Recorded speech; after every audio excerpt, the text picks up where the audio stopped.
Assalamualaikum warahmatullahi wabarakatuh. Salam sejahtera bagi kita semua. Perkenalkan, saya Fatur Rahman, dosen tetap pada program studi ilmu hukum Fakultas Hukum Universitas Bina Bangsa. Pada kesempatan ini saya akan memaparkan implementasi pembelajaran yang saya terapkan sebagai bagian dari pernyataan diri dosen unjuk kerja Tridharma Perguruan Tinggi PDD UKT-PT bidang pengajaran dalam rangka sertifikasi dosen tahun 2026. Model pembelajaran yang saya gunakan mengacu pada pendekatan Delivery Interaction and Assessment DIA, yaitu pendekatan yang menekankan kualitas penyampaian materi, interaksi aktif antara dosen dan mahasiswa, serta sistem penilaian yang objektif dan berorientasi pada capaian pembelajaran. Pendekatan tersebut saya terapkan pada mata kuliah Hukum Organisasi Internasional berbobot 3 SKS yang diselenggarakan pada semester 5 selama 16 kali pertemuan terdiri atas 14 kali perkuliahan, 1 kali ujian tengah semester, dan 1 kali ujian akhir semester. Mata kuliah ini membahas kedudukan organisasi internasional dan regional dalam hukum internasional, dengan memahami perbedaan dari berbagai macam organisasi internasional tersebut melalui struktur, fungsi, dan mekanisme kerja organisasi internasional. Mata kuliah ini juga membahas masalah-masalah hukum dalam organisasi-organisasi internasional dan regional. Mata kuliah Hukum Organisasi Internasional juga membahas tentang konsep dan karakteristik organisasi internasional, serta asas-asas, prinsip-prinsip umum, dan pengaturan hukum internasional. Tujuan mata kuliah ini adalah membekali mahasiswa dengan kemampuan memahami konsep hukum organisasi internasional, menganalisis berbagai persoalan hukum internasional secara kritis, serta menyusun argumentasi hukum berdasarkan sumber hukum internasional. Berdasarkan capaian pembelajaran lulusan atau CPL, program studi ilmu hukum, mata kuliah ini mendukung penguasaan kompetensi pada aspek pengetahuan, keterampilan umum, dan keterampilan khusus. Selanjutnya, kompetensi tersebut dijabarkan ke dalam capaian pembelajaran mata kuliah atau CPMK, sehingga mahasiswa mampu menjelaskan konsep organisasi internasional, menganalisis kedudukan dan fungsi organisasi internasional, mengevaluasi perannya dalam penyelesaian sengketa internasional, serta menyusun argumentasi hukum secara sistematis dan ilmiah. Dalam proses pembelajaran, saya menerapkan pendekatan student-centered learning dengan mengintegrasikan metode case-based learning dan problem-based learning. Mahasiswa didorong untuk aktif melalui diskusi, analisis kasus, presentasi, telaah instrumen hukum internasional, serta pembahasan isu-isu hukum aktual. Sebagai contoh, pada pembahasan organisasi internasional, sebagai subjek hukum internasional, mahasiswa menganalisis kasus mengenai Dewan Keamanan Perserikatan Bangsa-Bangsa atau PBB, penyelesaian sengketa WTO, maupun peran ASEAN dalam penyelesaian konflik kawasan. Melalui kegiatan tersebut, mahasiswa belajar menghubungkan teori dengan praktek hukum internasional secara kritis dan sistematis. Untuk mendukung proses pembelajaran, saya memanfaatkan Learning Management System Universitas Bina Bangsa, media konferensi daring, jurnal ilmiah bereputasi, putusan Mahkamah Internasional, dokumen Perserikatan Bangsa-Bangsa, berbagai perjanjian internasional, serta sumber hukum digital lainnya. Pada aspek delivery, materi disampaikan melalui ceramah interaktif, studi literatur, pembahasan kasus, presentasi, dan diskusi kelas sesuai rencana pembelajaran semester. Pada aspek interaction, saya membangun komunikasi dua arah melalui diskusi, tanya jawab, presentasi kelompok, konsultasi akademik, serta referensi pembelajaran, sehingga mahasiswa berpartisipasi aktif dalam setiap proses pembelajaran.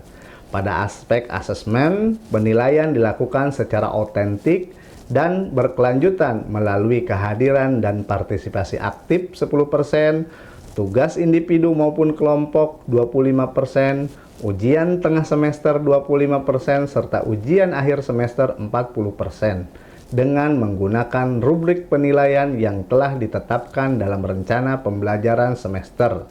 Melalui proses pembelajaran tersebut, saya berharap mahasiswa tidak hanya menguasai teori hukum organisasi internasional, tetapi juga memiliki kemampuan berpikir kritis, menganalisis berbagai persoalan hukum internasional, menyusun argumentasi hukum secara ilmiah, serta menjunjung tinggi integritas akademik dan profesionalisme. Selanjutnya, saya akan menampilkan cuplikan proses pembelajaran pada pertemuan kedua dengan materi, karakteristik, klasifikasi organisasi internasional, struktur dan komposisi organisasi internasional, dan keanggotaan Indonesia pada organisasi internasional dengan pendekatan Delivery, Interaction, and Assessment (DIA) melalui pembelajaran berbasis diskusi dan analisis kasus. Selamat menyaksikan. Assalamualaikum.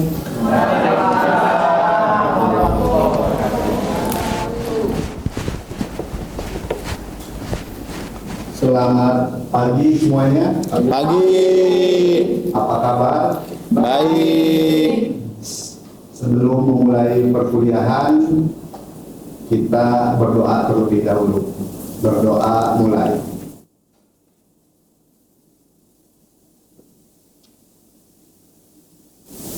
Berdoa selesai. Hari ini merupakan pertemuan kedua mata kuliah Hukum Organisasi Internasional. Sebelum memulai perkuliahan, silakan kalian terlebih dahulu absen dengan menggunakan scan barcode. Silakan buka smart kampusnya, kemudian barcode-nya di scan.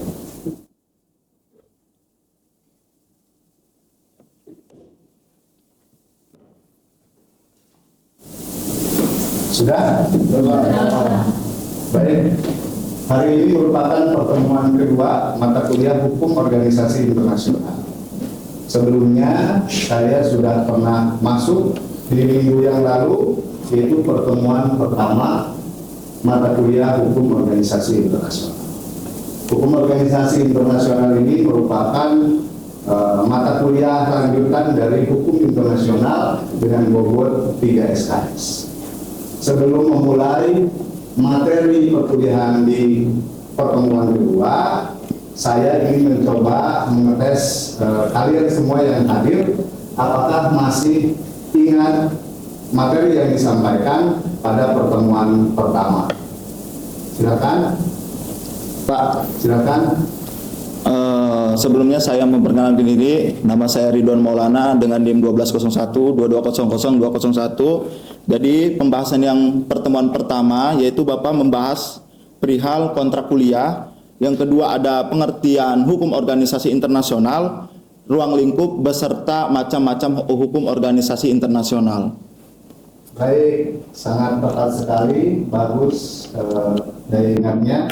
Memang benar pertemuan sebelumnya, di pertemuan pertama saya menjelaskan tentang ruang lingkup kontrak kuliah, kemudian dilanjutkan dengan pengertian hukum organisasi internasional, dilanjutkan dengan ruang lingkup hukum organisasi internasional. Sekarang pertemuan kedua, materi yang akan saya sampaikan yaitu tentang karakteristik organisasi internasional. Yang kedua, subjek hukum organisasi internasional. Yang ketiga, struktur dan komposisi organisasi internasional. yang keempat itu keanggotaan Indonesia pada organisasi internasional. Saya akan menjelaskan materi pertemuan kedua. Setelah saya menjelaskan materi yang saya akan jelaskan, kalian menyimak. Setelah menyimak, boleh kalian bertanya secara interaktif hal-hal yang sekiranya kalian tidak paham apa yang saya sampaikan. Begitu ya kira-kira. Langsung saja. Sebelum saya menjelaskan tentang karakteristik organisasi internasional, harus diketahui terlebih dahulu bahwa organisasi internasional itu terbagi menjadi dua bagian. Yang pertama, organisasi internasional publik, yang kedua adalah organisasi internasional privat. Apa sih perbedaannya? Di mana letak perbedaannya? Perbedaannya adalah bahwa organisasi internasional publik merupakan organisasi yang dibentuk atau organisasi yang dibentuk berdasarkan perjanjian yang keanggotaannya merupakan negara-negara. Artinya organisasi internasional publik merupakan organisasi yang keanggotaannya lebih dari satu negara. Ya, maka disebut adalah organisasi internasional publik. Sedangkan organisasi internasional privat merupakan organisasi internasional yang keanggotaannya adalah bukan negara, non negara, yaitu keanggotaannya merupakan masyarakat internasional. Mungkin di pertemuan selanjutnya kita akan membahas beberapa contoh organisasi atau macam-macam organisasi internasional. Saya ambil contoh organisasi internasional publik yang merupakan keanggotaannya negara-negara. Salah satu contoh mungkin yang sering kita dengar tentang ASEAN, itu merupakan organisasi internasional publik. Ada juga mungkin organisasi internasional publik Perserikatan Bangsa-Bangsa dan lain-lain. Itu merupakan salah satu contoh organisasi internasional yang merupakan anggotanya merupakan negara. Tapi ada juga organisasi internasional yang anggotanya merupakan bukan negara, tapi masyarakat internasional. Anggotanya terdiri dari orang-orang yang mempunyai latar belakang negara yang berbeda-beda. Ya, banyak contoh organisasi internasional privat yang kemudian di Indonesia juga ada. Ada yang tahu salah satu contoh organisasi internasional privat? Contohnya, di samping tadi ada ASEAN, ada PBB, ada juga kemudian organisasi internasional privat. Sebatas pengetahuan yang saya tahu perihal organisasi internasional privat itu meliputi sebagai contohnya itu Palang Merah Indonesia, mungkin salah satunya gitu Pak. Mungkin ada yang menambahkan dari teman-teman. Salah satu contoh misalkan dalam lingkungan kita pernah mendengar Greenpeace, ya, itu merupakan salah satu organisasi internasional privat, ya. Kalau yang tadi disampaikan ada juga organisasi tentang Palang Merah Internasional, ya. Selanjutnya, ini penjelasan yang barusan saya jelaskan. Organisasi internasional publik beranggotakan negara dan karena itu disebut juga organisasi antar pemerintah. Ya, kalau privat sebaliknya organisasi yang anggotanya bukan negara karena sering disebut sebagai organisasi non pemerintah atau biasa kita dengar dengan istilah NGO. Ya, oke, lanjut ke materi yang utama, yaitu karakteristik organisasi internasional. Ya, ada beberapa, setiap organisasi itu mempunyai beberapa karakteristik. Yang saya coba jelaskan adalah karakteristik organisasi internasional. Tentu organisasi itu dibentuk itu berdasarkan kesepakatan. Artinya antar negara-negara itu mempunyai, di samping mempunyai tujuan, pasti harus berdasarkan kesepakatan negara anggota. Dibentuk berdasarkan perjanjian, ya. Yang pertama itu dulu. Yang kedua, bahwa organisasi internasional itu harus mempunyai tujuan. Apakah dibentuknya untuk kepentingan bisnis? Apakah organisasi itu dibentuk untuk kepentingan geopolitik, kestabilan ekonomi, atau organisasi itu sengaja dibentuk untuk menjaga keamanan dan perdamaian dunia?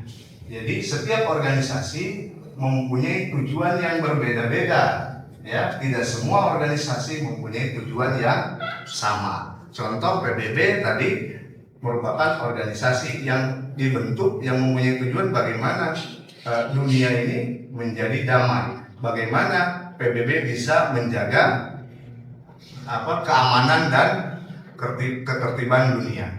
Selanjutnya memiliki tujuan yang jelas tadi. Yang ketiga, tentu organisasi internasional itu harus memiliki anggota, ya. Anggotanya merupakan lebih dari satu negara, ya. Ada di Indonesia, mungkin Indonesia tergabung ASEAN, ya. Yang keempat yaitu memiliki struktur organisasi yang tetap. Tidak bisa organisasi itu bisa berjalan tanpa struktur organisasi yang ditetapkan. Tidak bisa kemudian organisasi itu bisa dilaksanakan mencapai tujuan tanpa struktur organisasi. Struktur organisasi itu sangat penting bagi sebuah organisasi karena dengan adanya struktur tadi sistem komando itu menjadi jalan. Siapa yang menjadi pimpinan dalam organisasi tersebut, siapa yang menjadi anggota dalam organisasi tersebut. Tentu karakteristik organisasi internasional salah satunya harus memiliki struktur organisasi. Dalam halnya mungkin dalam organisasi internasional yang tadi saya sebutkan NGO, ya, itu juga sama, ada ketua, biasanya ada sekretaris, ada bendahara, ada anggota-anggota, ya, semuanya merupakan pengurus. Bagaimana organisasi itu bisa dilaksanakan, bisa mencapai tujuan, maka harus dibentuk yang namanya struktur organisasi. Lanjut. Sampai sini ada pertanyaan? Kalau ada yang kurang jelas, boleh acungkan tangan untuk bertanya terkait karakteristik organisasi internasional. Memiliki kepribadian hukum internasional. Yang kelima, dapat dimiliki hak dan kewajiban, membuat perjanjian, memiliki aset, serta bertindak sebagai subjek hukum internasional. Banyak organisasi internasional itu menjalin kerjasama, ya, baik organisasi antar organisasi atau organisasi dengan negara. Kenapa bisa menjalin kerjasama? Karena salah satu organisasi internasional itu merupakan bagian dari subjek hukum. Artinya dia mempunyai hak dan kewajiban, kemudian dia juga dapat melaksanakan perjanjian, ya, atau menjalin kerjasama antar negara atau antar organisasi internasional.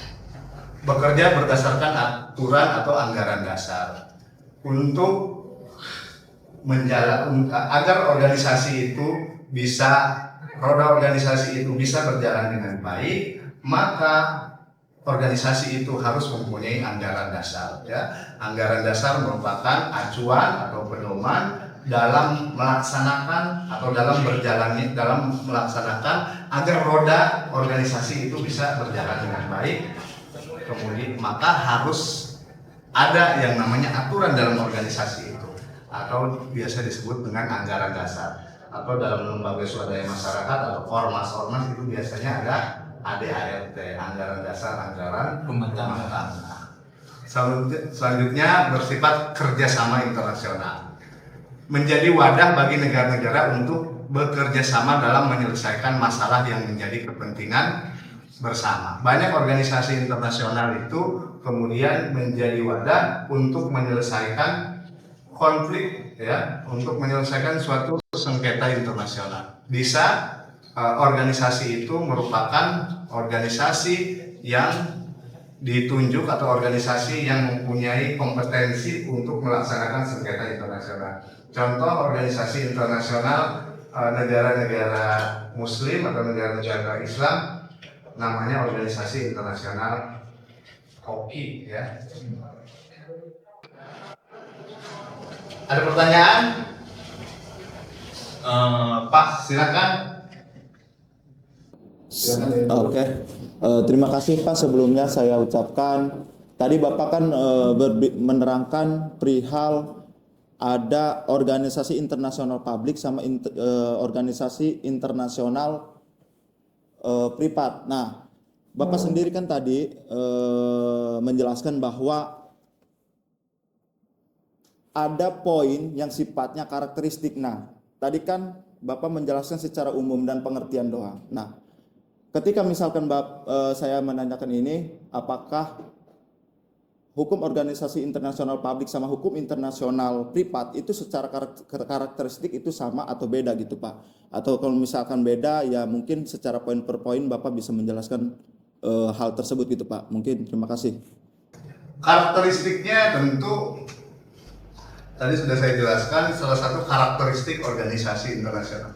Pertanyaannya, apakah setiap organisasi internasional itu mempunyai karakteristik yang sama atau mempunyai karakteristik yang berbeda, gitu kan? Kalau berbeda, di mana letak perbedaan karakteristik itu, gitu ya? Iya. Nah, ini saya ambil contoh 3 prinsip organisasi internasional, bagian dari karakteristik organisasi internasional.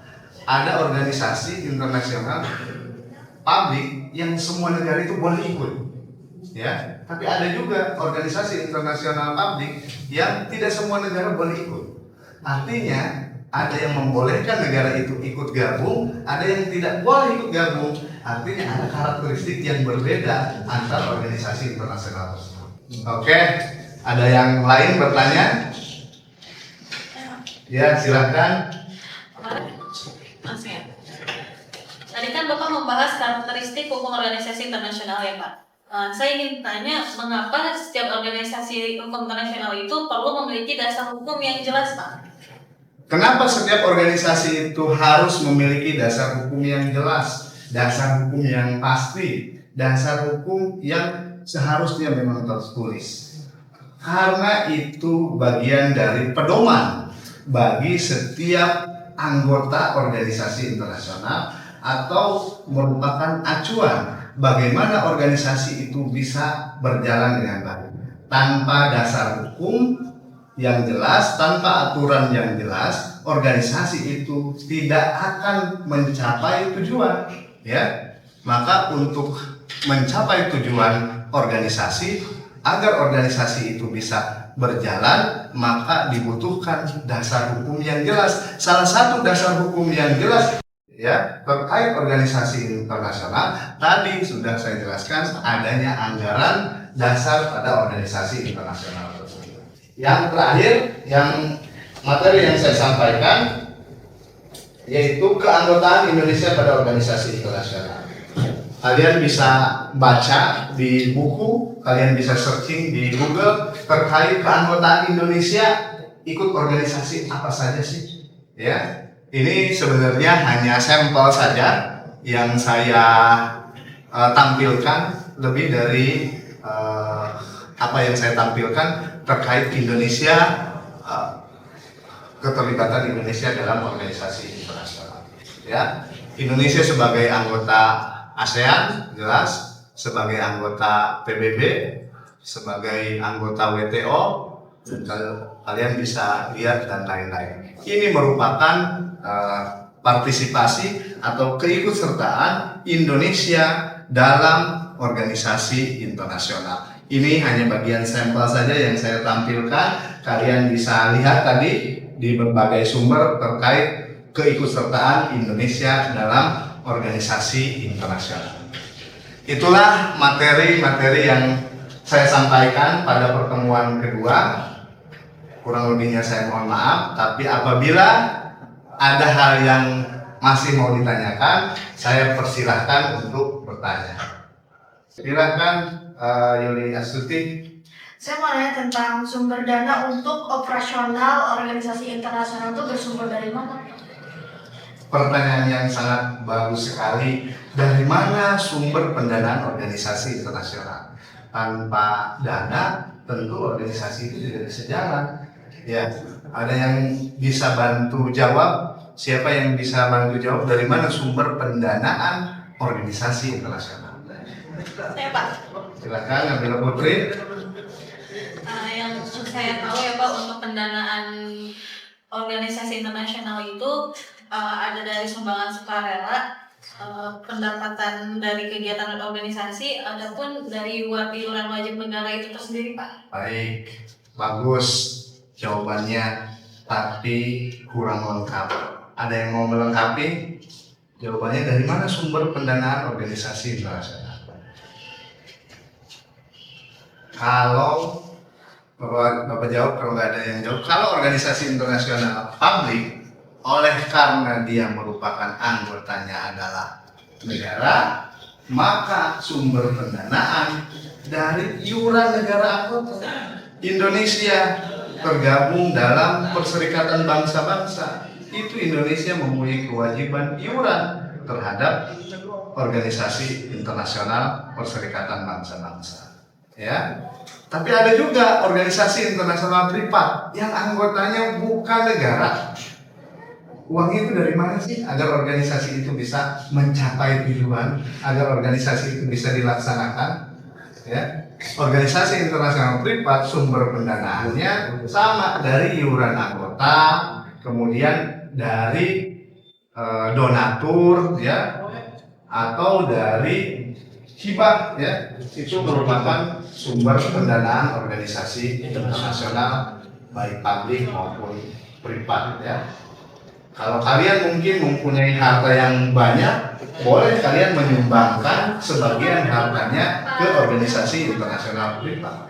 Ya, biasanya juga banyak organisasi-organisasi privat yang sifatnya itu atau mempunyai tujuan kemanusiaan. Ya, itu tujuan yang sangat mulia, ya.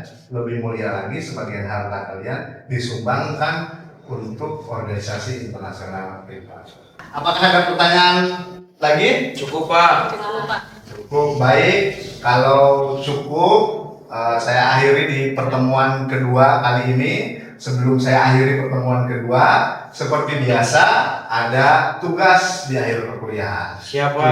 Tugasnya adalah kalian membuat resume tentang pertemuan kedua mata kuliah Hukum Organisasi Internasional. Tugasnya itu kemudian kalian upload di Google Drive yang sebelumnya saya sudah share di grup kelas.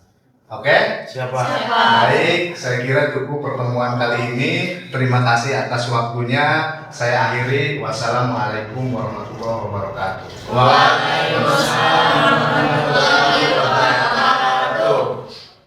Demikian pernyataan diri dosen unjuk kerja Tridharma Perguruan Tinggi PDD UKTPT pada bidang pengajaran yang dapat saya sampaikan. Terima kasih atas perhatiannya. Wassalamualaikum warahmatullahi wabarakatuh.